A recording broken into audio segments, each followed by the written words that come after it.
Bonjour mes chers frères et sœurs, j'aimerais à travers ce canal vous souhaiter avant tout une bonne fête de Pâques. Euh, Au nom de l'association de détermination patriotique, nous souhaitons une bonne fête de Pâques à toute la population togolaise, à la diaspora togolaise, au corps politique togolais. Sans toutefois tarder, nous irons tout droit au but. En fait, nous avons eu à partager un post concernant la révolution. Dans ce post, l'auteur a eu à donner son opinion et qui est la suivante. En fait, il avait dit que la révolution ne consiste pas seulement au renversement d'un système, mais elle consiste aussi en l'invention de notre système. On a vu quelques-unes des réactions de nos concitoyens. Du coup, nous avons eu l'idée de venir devant vous pour partager aussi la nôtre avec vous. Voilà, la révolution peut servir ou bien peut porter une population à renverser son système, le système en place si et seulement si les acteurs politiques et le peuple lambda sont conscients et sont déterminés à faire une lutte, un combat autour d'une seule vision. Au Togo, par exemple, depuis les années 90, on a vu un peuple déterminé, oui, déterminé à renverser le système en place et au même moment des leaders qui avaient trahi la lutte. Du coup, on peut pas penser renverser un système avec des leaders d'opinion, mais avec des acteurs politiques comme les nôtres. C'est utopique. La seconde proposition de l'auteur est la suivante. L'auteur avait dit que la révolution consiste en l'invention de notre système. Il faut que les gens comprennent.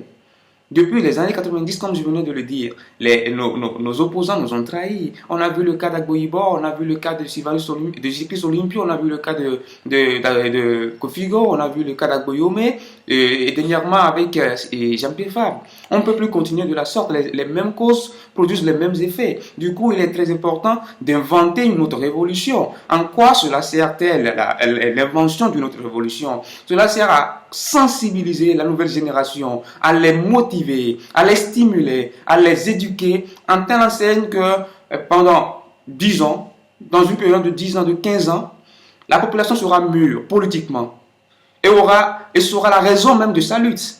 Bon nombre de personnes font des luttes sans savoir la raison principale de la lutte. Non, je le fais pour Jean-Pierre Fabre, on est fatigué de la famille Gnassingbé, mais c'est pas normal. Ce ne sont pas seulement la famille les Gnassingbé qui gouvernent le Togo. Il y a ceux du sud, il y a ceux du nord, il y a ceux du centre. Du coup, bon, il faut que les gens comprennent le rôle même le sens même de la lutte. Donc, la révolution dont nous parlons aujourd'hui, c'est celle de commencer, chacun de son côté, par sensibiliser le peuple.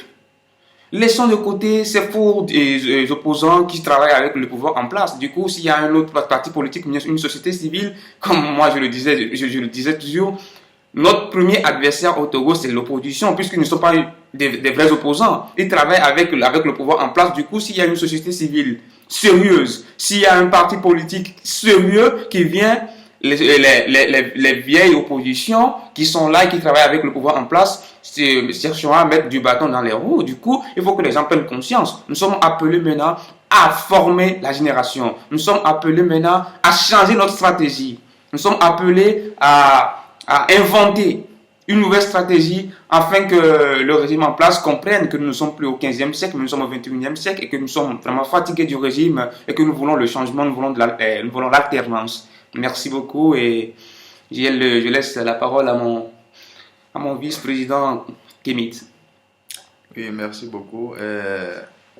Alors, la réinvention de notre évolution, de notre système, n'est pas assez difficile. Il faut prendre notre mal en patience et regarder vers l'avenir. Parce que nous ne pouvons pas construire un château sur des bases de sable. Voilà, sinon nous construirons des châteaux de sable. Donc, il faut d'abord sensibiliser la population, avoir des bases politiques solides.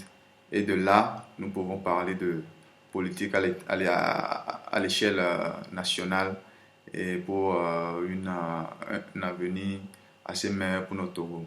Donc, ça ne sert à rien de se précipiter parce que déjà, nos acteurs politiques sont déjà à la porte de la sortie.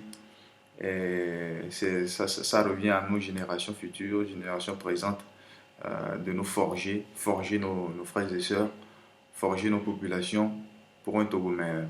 Donc, c'est notre message. Et il faut que chacun se prenne sur lui-même pour un Togo meilleur. Alors, nous vous laissons et une fois encore, joyeuse fête de Pâques. Merci beaucoup.